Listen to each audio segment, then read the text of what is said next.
Comment déployer une stratégie LinkedIn dans son entreprise? Eh bien, c'est ce qu'on va voir aujourd'hui avec Toinon Georget, qui est le CEO de Wallaxy et qui a mis en place la stratégie Avengers.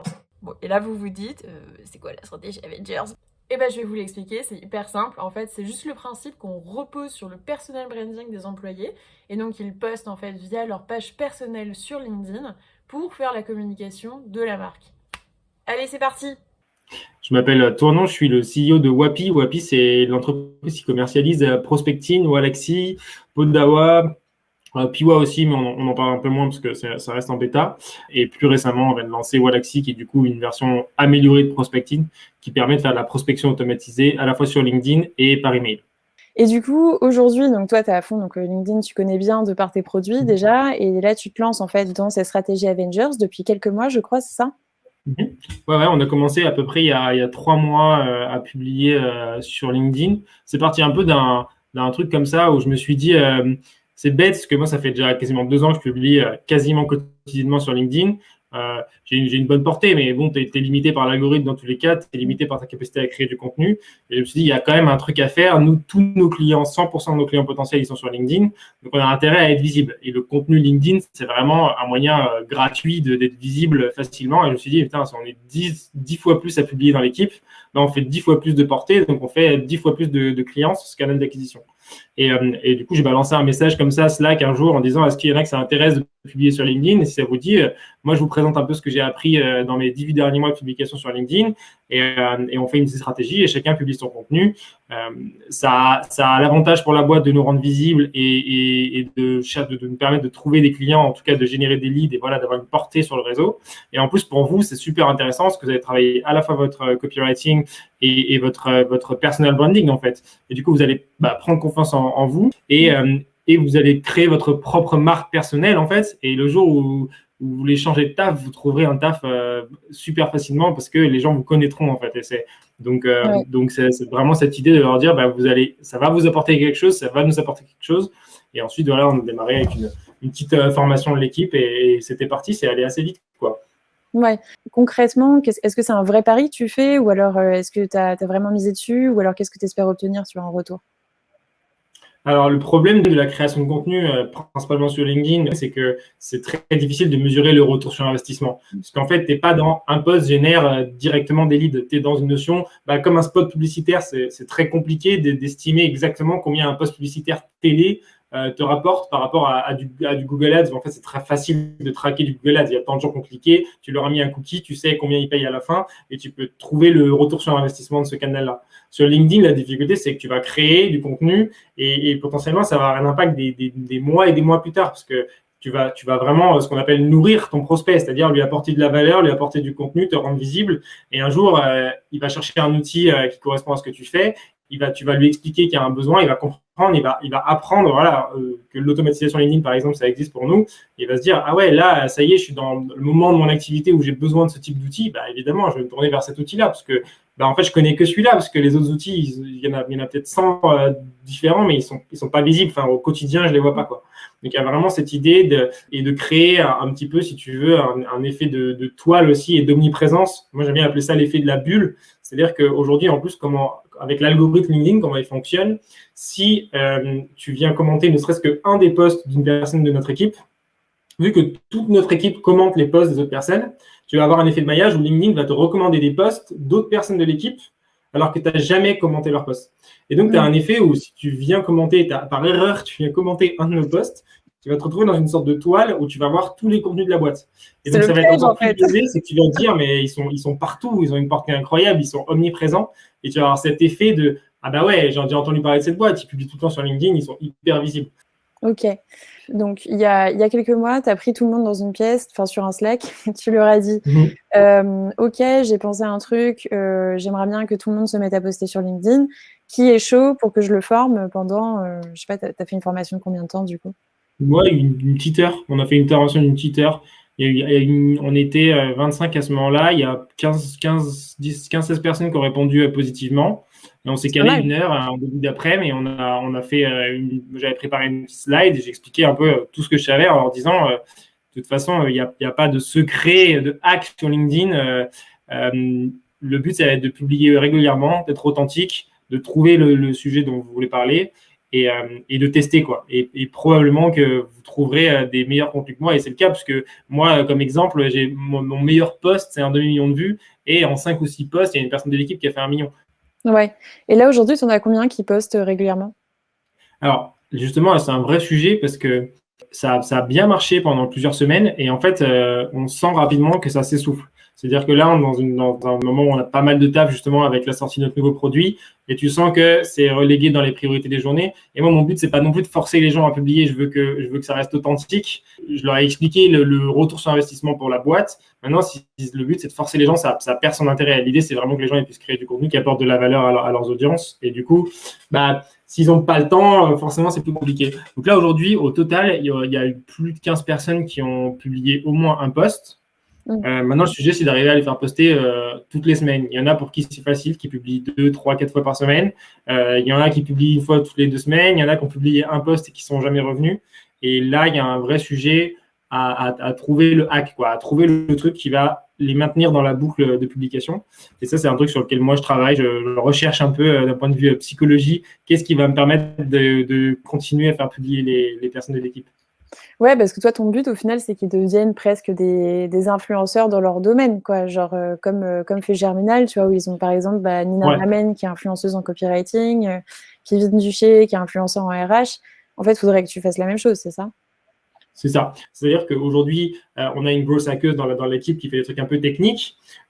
Si elle partage tous les hacks qu'elle met en place, le process d'idéation, le process d'expérimentation, etc., qui nous sert en interne, elle apporte de la valeur à des gens qui sont potentiellement nos futurs clients, puisque c'est des sujets qui sont proches de l'automatisation LinkedIn, et donc ça va apporter de la valeur. Donc, tu as vraiment cette notion de chacun doit apporter son expertise à l'audience, dans l'idée d'être un peu un micro-influenceur de son sujet, et de se faire connaître, pas pour notre produit. Le but, c'est pas de mettre en avant notre produit. Et ça, c'est un biais que beaucoup de boîtes ont dans la manière de communiquer sur LinkedIn, où elles pensent que le but, c'est de parler de ton produit, mais c'est éduquer sur des sujets et donner des choses activables que ton audience va pouvoir réutiliser, à qui ça va apporter des connaissances. Et ensuite, le produit, il se vend tout seul derrière, si tu veux, parce qu'à partir du moment où tu es positionné comme un expert sur un sujet, on revient à l'histoire du biais d'exposition, c'est que les gens vont venir vers toi le jour où ils ont besoin du service en question. Admettons, si la fille qui travaille dans ton équipe, qui est gros hacker, poste en fait sur ces petites techniques de hack et puis que ça marche super bien, et donc à aucun moment elle parle de Wapi, ou alors de temps en temps en fait elle l'évoque en disant voilà, nous chez Wapi on fait ça comme ça, même si elle l'évoque pas, est-ce que pour toi le fait qu'en fait il y ait écrit dans son titre travail chez Wapi, ça suffit comme exposition, tu penses?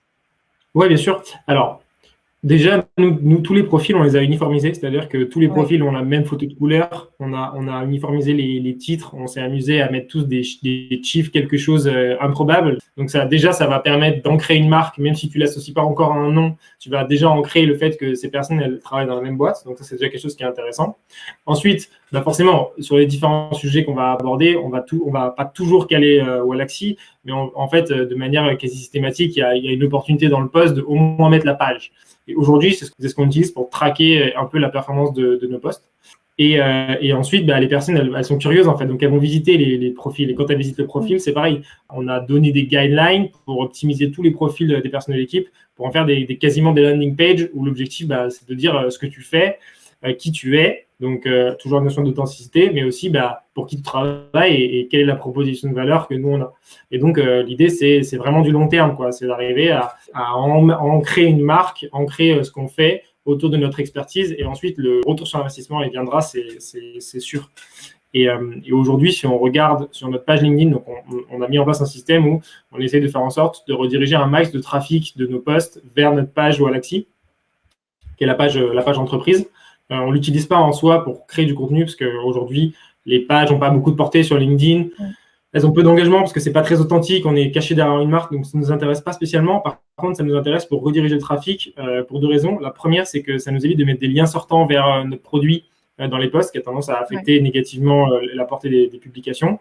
Et le deuxième, c'est que du coup, on peut rediriger en tout cas une grosse partie du trafic qui est généré par nos posts LinkedIn sur cette page, qui elle-même a un analytique précis et qui a un call to action vers le site qu'on peut traquer. Et du coup, aujourd'hui, si tu viens voir un de nos posts ou si tu viens voir un de nos profils, que tu passes par la page Wallaxy, ensuite, on va être capable, dans ton origine d'utilisateur, de dire que tu es venu de la page Wallaxy, et donc on va savoir que probablement ton origine, elle vient d'un post LinkedIn. Et donc, sur le long terme, ça va nous permettre de traquer un petit peu et d'avoir une vision qui est pessimiste, parce que peut-être que tu as vu Wallaxy sur LinkedIn et tu l'as tapé sur Google, mais on va avoir un échantillon, on va dire, représentatif du nombre de personnes qui sont venues par ce canal d'acquisition qu'est LinkedIn. Ouais, oui, c'est imparfait, mais au moins, déjà, c'est mieux que rien, parce que surtout qu'aujourd'hui, c'est difficile de traquer. Donc, Et ce qui est intéressant, et qui revient vraiment sur cette notion d'exposition, c'est que quand on regarde aujourd'hui l'analytics de notre page, on a 2,5 fois moins de visiteurs uniques que de visites.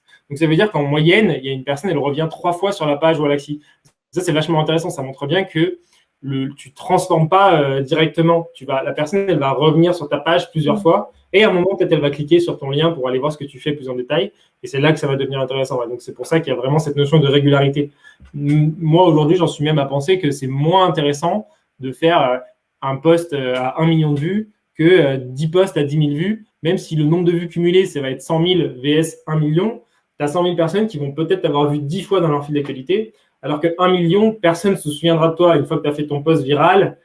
Ça, effectivement, ça génère du trafic, ça génère un peu d'engouement sur une période donnée, mais sur le long terme, tu ne mets pas en avant, tu ancres pas dans les esprits, en fait, parce que c'est la répétition qui vient vraiment ancrer ta marque. Ouais, non, c'est intéressant. Et en fait, donc toi, tu regardes pas du tout ce qu'ils postent, t'as pas mis de système de validation en amont, genre tu les laisses. Je pense, un système de validation, ça serait complètement tuer la créativité. C'est déjà assez dur de mettre en place le système. C'est pas du tout dans la culture de la boîte d'aller mettre un système de validation sur ça. Donc, disons qu'on n'est pas EDF, c'est-à-dire que moi, je sais que les 25 personnes qui sont dans l'équipe, elles adorent ce qu'elles font et je suis pas inquiet sur les publications qu'elles vont faire. Elles vont pas s'amuser à nous cracher dessus publiquement. Donc, je suis pas du tout, j'ai aucun intérêt à les mettre d'un système de validation. Et moi, je me vois plus comme à essayer d'aider chacun à créer son contenu. Au début, il y en a qui m'ont envoyé leur post, mais j'ai pas de légitimité à valider leur post. C'est leur post à eux. Effectivement, si je sens que la phrase d'accroche n'est pas très catchy ou que c'est pas très lisible pour LinkedIn, je peux leur faire un retour. Mais concrètement, j'ai aucune supériorité à aller valider leur contenu. Si ça peut leur donner confiance de les aider à le faire, je le fais. Mais rapidement, tout le monde est autonome et j'ai aucun intérêt en termes de temps, c'est hyper chronophage, à aller valider chaque contenu. Moi, j'aurais pas peur qu'effectivement qu'ils disent des choses méchantes sur Wallaxy, mais admettons qu'il y en ait un qui dise un truc un peu trop clivant et que ça fasse un bad buzz et que du coup, tu vois, ça te retombe dessus, en fait, un peu comme ce qui est arrivé au Slip français. Est-ce que ça, tu penses que c'est un vrai risque ou toi, comment tu deals avec ça? Moi, je deal que bad buzz est still buzz. Okay. Le bad buzz, c'est toujours du buzz. Au pire, il y a quelques haters qui vont arriver, mais quel va être l'impact en fait il y a personne qui va tenir des propos racistes, il y a personne qui va tenir des propos sexistes. Je suis assez confiant sur ce sujet-là. Donc après, c'est quoi? C'est un post. Bah oui, le post à 1 million, il est clivant. Il met en opposition une ancienne génération à une nouvelle génération, et clairement, il chie sur la manière des boomers de voir le monde du travail. Donc forcément, c'est clivant, et forcément, il y a des gens qui montent dans les tours.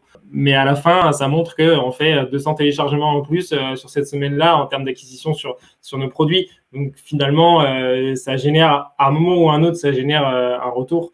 Effectivement, si on avait des gens qui disaient « je suis pour la peine de mort », je m'inquiéterais un peu, mais je suis confiant sur mon process de recrutement et sur le fait que les gens qui ont intégré l'équipe, ils n'ont pas ce genre de pensée, on va dire. Ouais, ok. Et là, donc, si tu as des nouveaux employés, justement, comment tu comptes faire? Tu vas leur faire systématiquement des nouvelles formations ou alors comment vous êtes organisé un peu? C'est une bonne question. Ce que j'ai fait, qui n'était pas trop bête, je pense, c'est que le jour où j'ai fait la formation en physique à tout le monde, je l'ai enregistré sur Zoom et du coup, j'ai la vidéo complète de l'enregistrement. Donc, je l'ai hébergée en privé sur YouTube et je la partage aux nouvelles personnes qui veulent publier. Maintenant, on n'a pas eu beaucoup de recrues depuis, donc je ne me suis pas encore trop posé la question. Déjà, je suis plus dans le process d'essayer de comprendre comment je fais pour maintenir une régularité chez tout le monde. Ça, c'est un vrai sujet parce que je préfère que tout le monde fasse un post de 2000 vues, mais une fois par semaine, plutôt qu'une personne fasse un post de 50 000 une fois par mois. Il y a vraiment cette notion de régularité et en fait, il y a différents retours sur investissement aussi, tu vois, dans la stratégie Avengers. Tu as le retour un peu direct de quelqu'un qui ne te connaissait pas, il a vu un post de ton équipe, il a été curieux, il a cliqué sur le lien, il est venu. Ça, c'est vraiment le retour sur investissement direct. Ensuite, tu as celui qui est un peu semi-indirect, c'est il a vu 2-3 posts de la même personne, il est venu sur le profil, il a fini par atterrir sur le site au bout de peut-être quelques mois et l'a téléchargé. Tu as le retour à long terme où tu as des gens qui, juste le jour où ils cherchent un outil que tu proposes, ils viennent sur ton site parce qu'ils connaissent que toi. Mais tu as aussi un retour sur investissement qui est un retour sur investissement d'engagement. C'est-à-dire qu'on a beaucoup de gens qui sont assez fans de nos produits. Et le fait de nous voir tout le temps sur LinkedIn, ça renforce cet engagement envers la marque. C'est-à-dire qu'ils adorent ce qu'on fait, ils adorent voir nos contenus. On a plein de gens qui sont impressionnés par notre visibilité sur LinkedIn et ça renforce cet effet de « waouh, eux, c'est impressionnant ce qu'ils font ». Et du coup, ça renforce l'image positive auprès de gens qui sont déjà clients des fois depuis plus d'un an, tu vois. Mais qui du coup vont être plus sujets à migrer vers un nouveau produit, à tester une bêta, à recommander le produit. Donc, il n'y a pas qu'un retour sur investissement direct de j'ai généré tant de nouveaux clients, mais aussi on est vraiment sur du branding, on est vraiment sur de la marque avec un sujet de long terme et d'engagement sur la marque. Ouais, c'est un moyen c'est exactement ça. En fait, c'est la marque et puis c'est un moyen de transformer vos clients en ambassadeurs, quoi. Ou alors même, en fait, ceux qui ne sont pas clients, qui ne seront jamais clients, de les faire devenir des ambassadeurs et de faire travailler le bouche à oreille qui reste quand même aujourd'hui 70% de l'acquisition client dans quasiment tous les domaines confondus. Ça me fait penser, par exemple, tu vois, moi, je n'achèterais pas les produits de Germinal parce que c'est un peu trop cher et puis souvent, je pense que j'en ai pas besoin. Mais par contre, je suis hyper fan de ce qu'ils font. J'adore la marque, j'adore Grégoire, j'adore tout ce qu'ils font. Et en fait, dès que je croise des potes qui connaissent pas, je leur en parle et puis je me rends compte que je connais quand même un sacré nombre d'informations sur eux. Et je me dis, mais je leur fais de la super pub, quoi. Ou tu vois, pareil pour d'autres marques comme ça. Et en fait, je pense que l'enjeu pour la plupart des marques, c'est ça aujourd'hui. Je pense que tu as bien résumé l'impact que peut avoir une stratégie Avengers, l'impact que peut avoir une stratégie Avengers sur LinkedIn. C'est ça, c'est cette sorte d'omniprésence où tu connais pas. Parce que toi, tu es sur LinkedIn tous les jours, donc tu as l'impression qu'ils sont omniprésents et que tout le monde devrait connaître. Et donc, quand tu croises quelqu'un qui ne connaît pas, tu lui dis « Mais quoi, tu ne connais pas Germinal ?» Mais ils sont partout. C'est incroyable ce qu'ils font. Moi, ça ne m'intéresse pas leurs produits, mais c'est incroyable ce qu'ils font. Et alors que tu n'es pas leur cible et juste, ils ne sont pas forcément partout. C'est juste qu'il y a toi et ils t'ont créé une bulle où tu as probablement engagé sur certains de leurs posts et donc tu vois que leur contenu sur LinkedIn. Et donc, tu es biaisé et après, tu vas promouvoir leur marque alors que tu n'utilises pas. Ça, c'est bien résumé l'impact positif que peut avoir une stratégie Avengers, quoi. Ouais, et puis je pense qu'en fait, tu as tellement l'impression qu'ils sont partout, effectivement, tu as l'impression qu'ils sont établis, tu vois, là, depuis des millénaires. Et ça, je pense que ça permet de, justifier le prix et de pousser à l'achat plus rapidement aussi, quoi, en fait. Parce que du coup, tu doutes moins, enfin, tu es plus rassuré, et puis tu te dis, bon, 900 balles la formation, mais après tout, c'est Germinal, ça va être bien. Demain, tu as envie de te lancer, c'est impressionnant de voir à quel point un petit groupe de gens sur les réseaux peut faire significativement plus de bruit. Et moi, je prends l'exemple souvent quand je vois des gens qui font de la publication avec des pages LinkedIn, je leur dis, allez voir la page Coca-Cola. Il y a 6 millions d'abonnés, il y a 80 likes, 3 commentaires, ça fait 1000 vues comme post. Donc, il y a vraiment ce biais de grosses marques qui sont incapables d'être visibles et des petites marques où en fait, Germinal, ils sont 30, nous, on est 30, Lemnis, ils sont 30, enfin plus ou moins. Et pourtant, on est capable à 100 personnes de générer 80% du bruit sur LinkedIn, alors qu'il existe des milliers de boîtes, juste parce qu'on a adopté une bonne stratégie et qu'on est régulier et on crée cet effet de halo où, en fait, si on te dit que nous, on n'est que 30, tu vas dire, ils sont que 30. T'as l'impression qu'ils font beaucoup plus de bruit, t'as l'impression qu'ils sont établis, c'est ça, depuis 10 ans, que c'est une marque de référence sur le sujet. Et d'un point de vue inconvénient, en fait, ou risque, puisqu'on a éliminé celui de la mauvaise presse, est-ce que tu en vois quand même certains? Ouais, d'un point de vue risque et inconvénient, c'est assez addictif, en fait, les vues. Et donc, quand tu te mets à publier, comme je te disais, tu as envie d'aller faire plus de vues, donc tu vas faire des choses plus clivantes, mais tu vas aussi passer beaucoup de temps à aller répondre aux haters, à aller refresh ton post pour voir combien de vues tu as fait sur ton nouveau post. Et du coup, tu vois sur ceux qui publient que tu sens que c'est quelque chose qui les travaille dans la journée et c'est assez difficile que ça prenne pas trop de temps sur ton temps de travail. En fait, ça demande un peu de rigueur. Donc, tu as ce petit aspect négatif qui peut, si tu as des gens qui publient beaucoup, rapidement avoir un peu de perte de productivité. Après, ce qui est vachement intéressant, c'est que ça reste que n'importe qui dans ton équipe peut se retrouver à générer du lead, en fait, à participer à l'acquisition. C'est-à-dire que quelqu'un qui est développeur, quelqu'un qui est RH, quelqu'un qui qui est product owner, il peut se retrouver à créer du contenu et à participer à l'acquisition de clients. Ça, c'est quand même vachement intéressant d'un point de vue individuel, c'est que dans une équipe, d'habitude, c'est très segmenté. Et là, d'un seul coup, tu offres la possibilité à n'importe quelle personne de ton équipe de travailler l'acquisition de nouveaux clients pour la boîte. Ça, c'est vraiment cool. Et je me rappelle aussi que tu m'avais dit un truc intéressant la dernière fois au téléphone, c'était que tu avais même des gens, d'autres boîtes qui avaient essayé de recruter tes employés. Oui, alors ça, effectivement, je n'avais pas pensé à citer ça, mais c'est vrai que si tu n'es pas confiant sur le fait de garder tes employés, ça peut être risqué, puisque du coup, une fois de plus, biais d'exposition, tu as des gens qui vont publier des contenus sur leur expertise, donc ils vont avoir l'air encore plus experts sur leur sujet. Et donc, on a déjà pas mal de gens dans l'équipe qui ont reçu des démarches personnalisées pour se faire débaucher, jusqu'à se faire appeler pour dire combien ils vous proposent à Wapi, on vous propose plus, quoi. Ouais. Donc, effectivement, tu peux avoir cet effet négatif. Mais ce qui prouve bien, en fait, d'un autre côté, que d'un point de vue personal branding, c'est une stratégie qui marche, quoi. Ah oui, c'est un bon argument. C'est un bon argument pour inciter ton équipe à le faire, en leur disant vous voulez pas rester toute votre vie chez nous, vous allez publier sur LinkedIn, et au moins, si dans 3 ans vous voulez vous barrer, vous publiez sur LinkedIn et vous avez un taf direct, quoi.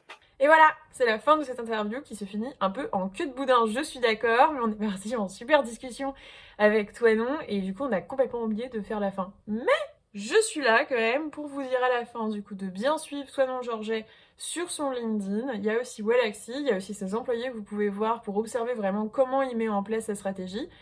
Et bien sûr, n'oubliez pas de vous abonner. Allez, salut!